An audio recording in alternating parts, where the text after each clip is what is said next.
3 பெண் பொதுச் செயலாளர்கள் பவர்ஃபுல் லேடியாக இருப்பது யார்? பிரேமலதா விஜயகாந்தால் ஜொலிக்க முடியுமா? என்ன விஷயம் அப்படின்னு பார்த்தோம்னா, தமிழ்நாட்டில் தேமுதிக பொதுச் செயலராக பிரேமலதா விஜயகாந்த் தேர்வு செய்யப்பட்டதை அடுத்து தமிழகத்தில் கட்சியின் சக்தி வாய்ந்த பொதுச் செயலாளர் பதவியை வகிக்கக்கூடிய 3வது பெண்ணாக பரிணமித்திருக்கிறார் பிரேமலதா விஜயகாந்த்.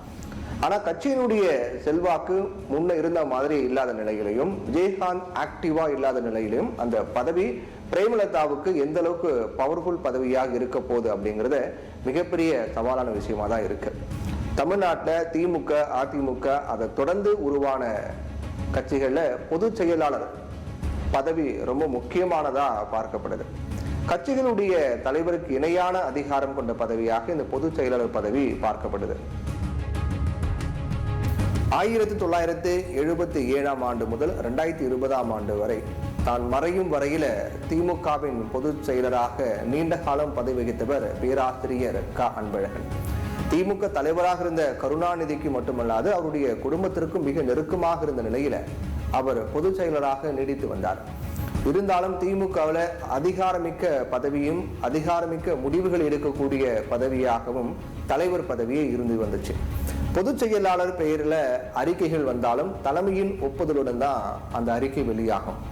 அரசியல் கட்சிகளுடைய தேர்தல் ஆணைய அங்கீகாரத்திற்காக சட்ட விதிகளின்படி அப்படி ஒரு பதவி திமுகவில் நிலைநிறுத்தப்பட்டது. அதே நேரத்தில் அண்ணா காலத்து தலைவராகவும் கருணாநிதிக்கு ரொம்ப நெருக்கமானவராகவும் உண்மையானவராகவும் இருந்ததால அன்பழகன் அந்த பதவியில தொடர்ந்து நீடித்து வந்தார். திமுகவில் பொதுச் செயலாளர் பதவியில பேராசிரியர் அன்பழகனுக்கு அடுத்ததாக இப்போ துரைமுருகன் இருந்து வராரு. வலுவான சமூக பின்னணி, நீண்டகால திமுகவில் இருந்தவர், எம்ஜிஆர் அழைத்தும் அதிமுகவிற்கு போகாதவர், அப்படியெல்லாம் கிரெடிட் ஸ்கோரை ஏற்றி வைத்திருந்ததால துரைமுருகனுக்கு அந்த பதவி இப்போ கிடைச்சிருக்கு. கோபாலபுரத்து விசுவாசி அப்படின்னு கல்லறையில் எழுதி வைக்குமாறு சொல்ற அளவுக்கு அவர் கருணாநிதி குடும்பத்திற்கு விசுவாசமானவர். அதே மாதிரி திமுகவில் துணை பொதுச் செயலாளர் பதவிகளில் ஒன்று பெண்களுக்கு வழங்கப்பட்டு வருது. மறைந்த சர்க்குண பாண்டியன் திமுகவின் துணை பொதுச் செயலராக இருந்தார். அதே போல திமுகவில் இருந்து விலகிய சுப்புலட்சுமி ஜெகதீசன் திமுகவின் துணை பொதுச் செயலராக இருந்தாங்க. இப்போ கனிமொழி கருணாநிதி எம்பி இருக்காங்களே, அவங்க தான் இப்போ திமுக துணை பொதுச் செயலரா இருந்து வராங்க. ஆனா துணை பொதுச் செயலாளர் பதவி அப்படிங்கிறது இட ஒதுக்கீடு போல் தான் வழங்கப்படுது. மற்றபடி அதுக்கு பெரிய அதிகாரம் எதுவும் இருக்கிறதா தெரியல. அதிமுகவில் எம்ஜிஆர் பொதுச் செயலராக இருந்த காலத்துல நெடுஞ்செழியன், ராகவானந்தம், பாவு சண்முகம் இவங்க எல்லாருக்கும் பொதுச் செயலாளர் பதவிகளை வழங்கி கட்சியில ஜனநாயகம் நிலைத்து நிற்கிறது அப்படிங்கிற தோற்றத்தை அவரால் உருவாக்க முடிஞ்சது. காரணம், மக்களிடம் சக்தி வாய்ந்த தலைவராக எம்ஜிஆர் இருந்ததுதான் அதுக்கான காரணம் சொல்லப்படுது. எம்ஜிஆரால் அரசியலுக்கு அழைத்து வரப்பட்ட ஜெயலலிதாவுக்கு அவரது காலத்துல கொள்கை பரப்பு செயலாளர் பதவி தரப்பட்டது. அப்போதே சீனியர் அதிமுக தலைவர்கள் கடும் எதிர்ப்பு தெரிவித்தாங்க. இப்ப அவங்களுக்கு அந்த பதவி தரலாமா அப்படின்னு. எம்ஜிஆர் மறைவுக்கு பின்னர் ஜானகி அம்மையார் சில மாதங்கள் அதிமுகவின் ஒரு அணிக்கு தலைவராக இருந்தாங்க. ஆனா அவரால் ஜொலிக்க முடியல. காரணம், ஜெயலலிதாவை தான் எம்ஜிஆரின் வாரிசாக அதிமுக தொண்டர்கள் அங்கீகரிச்சதோட மக்கள் செல்வாக்கையும் அவங்க நிரூபித்தாங்க. அதுக்கப்புறம் அதிமுக அணிகள் ஒன்றிணைக்கப்பட்ட நிலையில நிரந்தர பொதுச் செயலராக இருந்தவர் மறைந்த முன்னாள் முதல்வர் ஜெயலலிதா. ஜெயலலிதா மறைந்த பின்னரும் கூட அதிமுகவின் நிரந்தர பொதுச் செயலாளர் ஜெயலலிதாவே அப்படிங்கிற ஒரு தீர்மானமும் விதியும் அதிமுகவில் இருந்துச்சு. அதுக்கப்புறம் அந்த விதியை நீக்கிட்டாங்க. ஜெயலலிதா மறைவுக்கு அப்புறம் அதிமுகவின் பொதுச் செயலராக சசிகலா தேர்ந்தெடுக்கப்பட்டார். ஆனா சசிகலா சிறைக்கு போன நிலையில அதிமுகவில் ஏற்பட்ட பல்வேறு குழப்பங்களின் போது சசிகலாவினுடைய பொதுச் செயலாளர் பதவியும் பறிக்கப்பட்டது. மக்கள் செல்வாக்க சசிகலாவால் நிரூபிக்க முடியல. கட்சி தொண்டர்களுடைய செல்வாக்கும் அவரால் நிரூபிக்க முடியல. இந்த நிலையில தான் 4 ஆண்டுகள் முதலமைச்சராக இருந்த எடப்பாடி பழனிசாமி அரசியல சாதுரியமாக காய்களை நகர்த்தி அதிமுக பொதுச் செயலராக ஆயிட்டார். அதிமுக ரொம்ப முக்கியமான கட்சியாக இருக்கிறதால அதுதான் பவர்ஃபுல் பதவியா இருக்கு. அதே போல நடிகர் சரத்குமாரின் சமத்துவ மக்கள் கட்சியில் மாநில மகளிர் அணி செயலராக இருந்த நடிகை ராதிகா சரத்குமார் மாநில முதன்மை துணை பொதுச் செயலராக பதவி வகிக்கிறாங்க.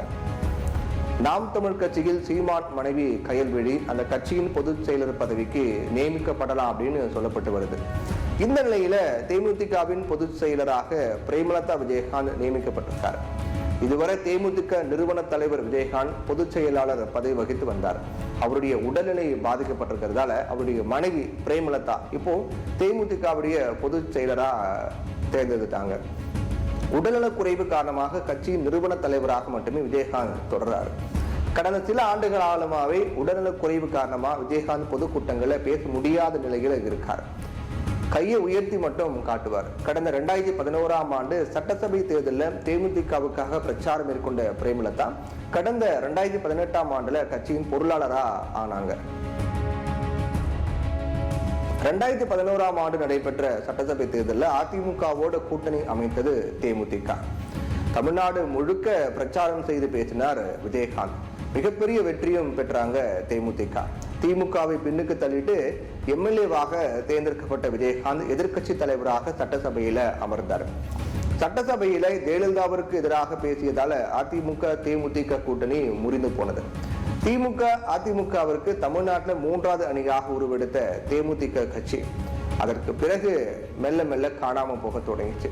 கடந்த 2016ஆம் ஆண்டு நடைபெற்ற சட்டமன்ற தேர்தலில் விஜயகாந்தை முதல்வர் வேட்பாளராக அறிவித்து தனித்து கூட்டணி அமைத்து போட்டியிட்டாங்க.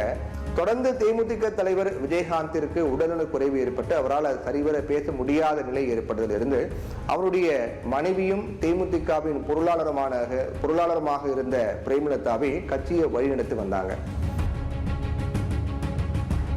கடந்த 20 நாட்களுக்கு மேலாக மருத்துவமனையில் சிகிச்சை பெற்று வந்த விஜயகாந்த் இப்போ உடல் நலமடைந்து வீடு திரும்பிட்டார்.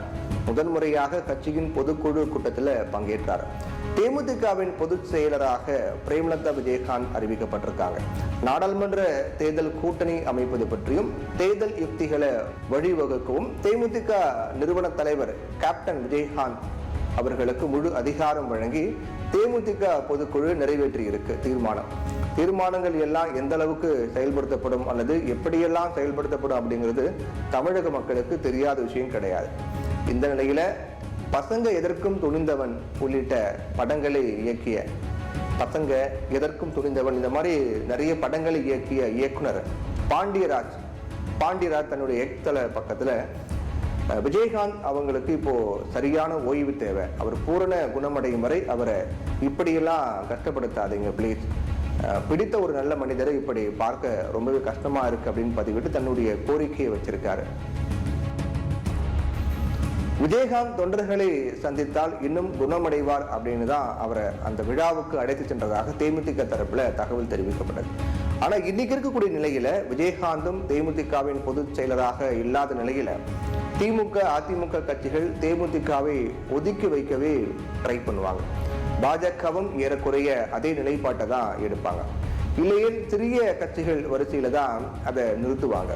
இந்த நிலையில தேமுதிக பொதுச் செயலராக பிரேமலதா விஜயகாந்த் எந்த அளவுக்கு சக்தி வாய்ந்தவராக செயல்பட முடியும் என்பதுதான் மிகப்பெரிய சவாலா இருக்கு. விஜயகாந்தை போல கட்சிக்காரர்களை அரவணைத்து செல்ல முடியுமா? நிர்வாகிகள் கிட்ட எந்த எதிர்பார்ப்பும் இல்லாம விஜயகாந்தை போல பதவிகளை வாரி வழங்க முடியுமா?